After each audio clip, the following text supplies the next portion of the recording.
Sync point one.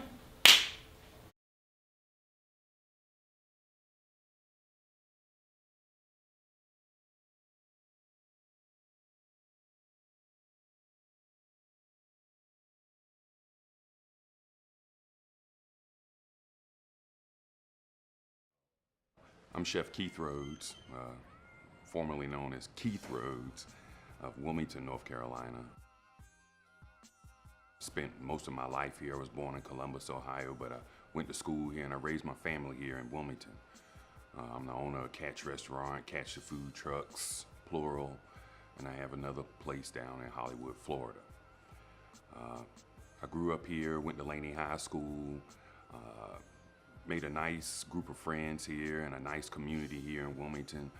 But through a series of family events, things just kind of spiraled out of control with bad decisions I made when I was early in my teens.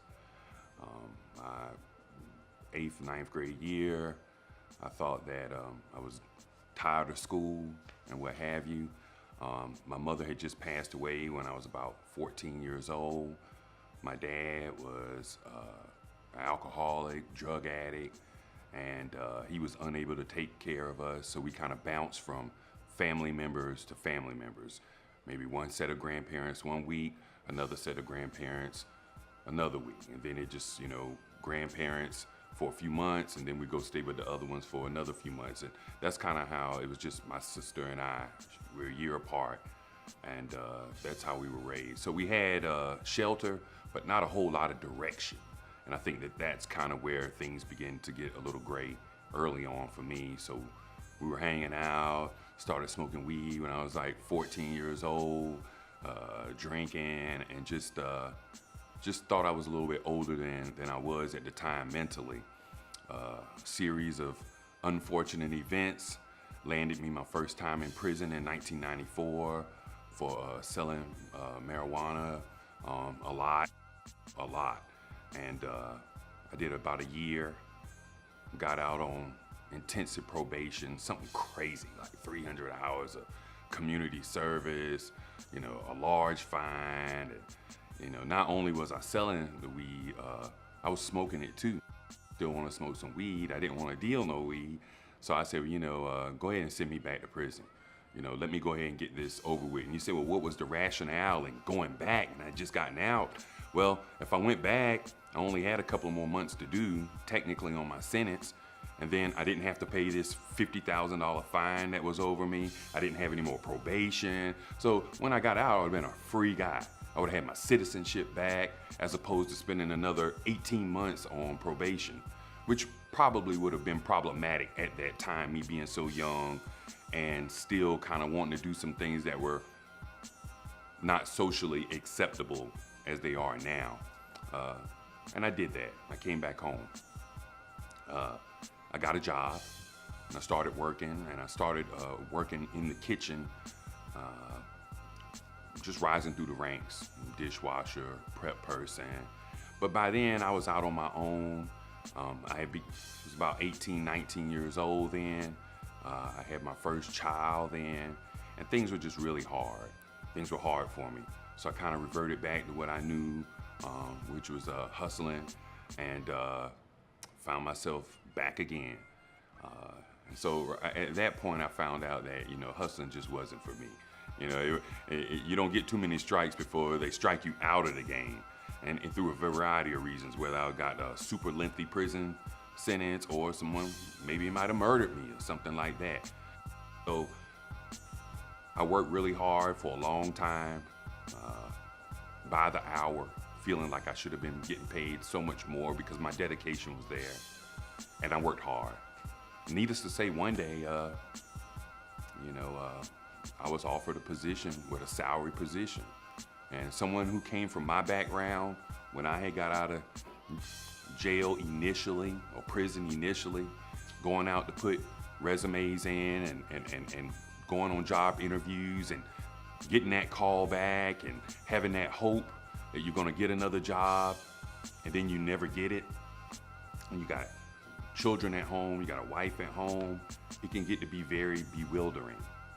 but I pressed on.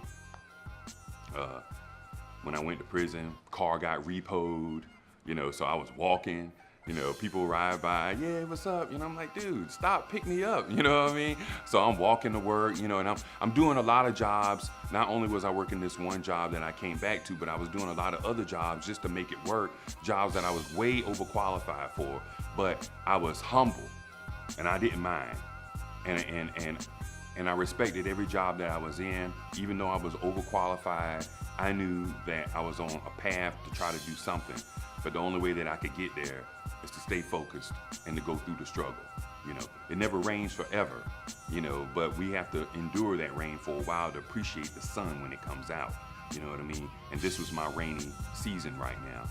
And so I got offered a salary position, which was really great, and the opportunity to lead a restaurant downtown Wilmington. And from that point on, things kind of really, the trajectory, it just excelled. I never looked back because, and I never really told this story a lot, because I think part of that growth was being able to have that resonate deep in me. But also I knew that there was going to be a time when God wanted me to share this story as a testament for a lot of other folks that were out there going through the struggle, trying to figure out their way in life, and how do I go about being a productive citizen, even though I might have some stripes on my back. And I credit all of this to the work of God. I'm not a super religious person, but I really have to give it to a higher spiritual kind of forum, because if it was just left to me alone, then I might not be here talking to you right now. And so we fast forward the tape a little bit, and I had the opportunity to open up a restaurant aside of the one that I had been running for 13 years as an executive chef. And when I opened up that restaurant and I was just serving lunch, it was an open kitchen, so folks could come in and see me back there cooking. It really blew them away, because they had never seen me per se, but they could really relate to the food that I was putting out. So when I worked at this place, Deluxe, for 13 years and was the executive chef there, all they saw were the plates of food coming out. They never saw who was making the food. And so then they saw a black guy. They'd never really seen that before. It's kind of like a Tiger Woods type of thing. You know what I mean? You're so used to seeing certain folks in that position doing great things. When you see someone out of the norm doing that, sometimes it's kind of hard. You still don't believe it even if you see it. You know what I mean? And that was kind of one of the phenomena when it came to me cooking. People were coming in, they were like, oh my God, that's the guy from around the corner. That's his food. And so from that point on, I think that we're in that position. It began to break down little by little. Some of the blocks were removed from what young black men could do in this community of excellence. And we just kind of really worked hard with that, assembling a team of folks that really wanted to work hard towards that cause of making a difference in the community. And it didn't matter who played the figure, whether you were Latino, African American, or white. We came together for a common cause, was making a difference in the food scene in Wilmington, North Carolina, something that we're still striving for right now.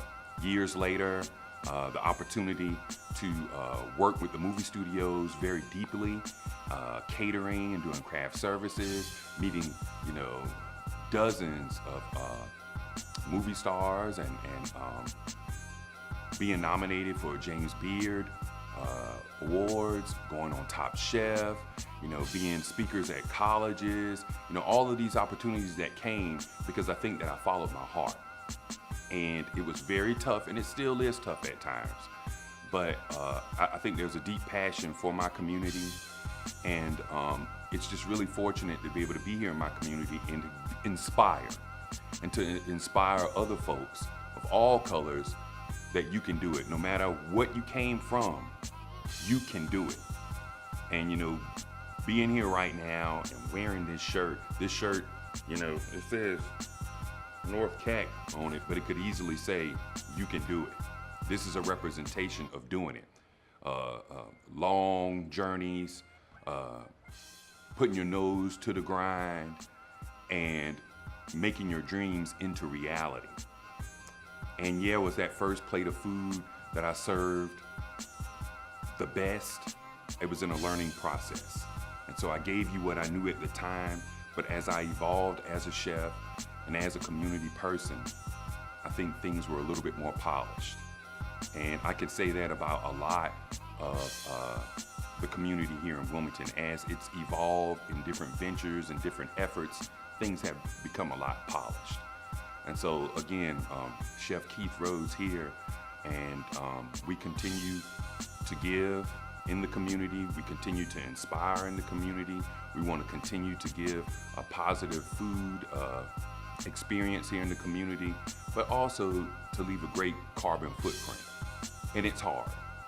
And it's hard being a youth these days in this particular community of retirees and imported folks that come that don't really know the story and the history of Wilmington, to continue to have to fight for that respect and to fight for that light.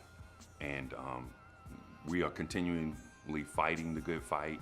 And not only us as in the Catch team, but us as a Wilmington community of entrepreneurs, of visionaries, and we are all hoping to make Wilmington just a really great destination place, not just for food, but for arts, for entertainment, for so much more. And again, type 1 diabetic. I was born with diabetes from day one. I'm 45 years old right now, and I'm blessed to be here. And so that's where I come from. And so on the surface, I think that folks look and say, oh, he's successful, or he does that. But, the story is, you never really know. You don't really know all the work that's put into it. You don't really know all the dreams that haven't been manifested yet, that are still on the burner, waiting to manifest.